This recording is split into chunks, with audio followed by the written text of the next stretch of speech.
চট্টগ্রামে সরকারি বেসরকারি উদ্যোগে আয়োজিত মে দিবসের অনুষ্ঠানে ছিল শ্রমিকদের সরব উপস্থিতি। মে দিবসের নানা কর্মসূচি ছিল পার্বত্য জেলা বান্দরবান, রাঙামাটি ও খাগড়াছড়িতেও। রাজশাহীতে দিবসের কর্মসূচি শুরু হয় বর্ণাঢ্য শোভাযাত্রার মধ্য দিয়ে। এতে বিভিন্ন শ্রমিক, পেশাজীবী, সামাজিক, সাংস্কৃতিক ও রাজনৈতিক সংগঠনের নেতাকর্মীরা অংশ নেয়।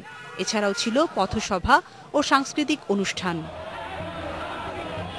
বরিশালে মে দিবসের উল্লেখযোগ্য কর্মসূচির মধ্যে ছিল বর্ণাঢ্য র্যালি, শ্রমিক সমাবেশ, আলোচনা সভা ও সাংস্কৃতিক অনুষ্ঠান।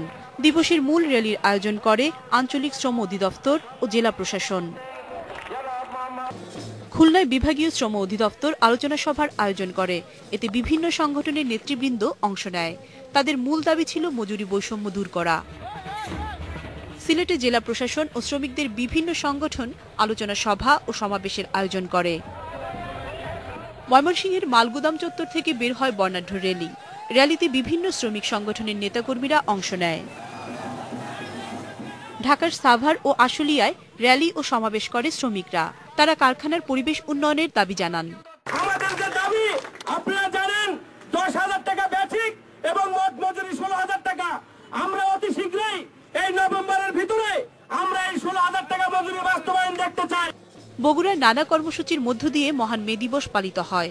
বিভিন্ন শ্রমিক সংগঠনের ব্যানারে শহরে খণ্ড খণ্ড মিছিল বের করা হয়।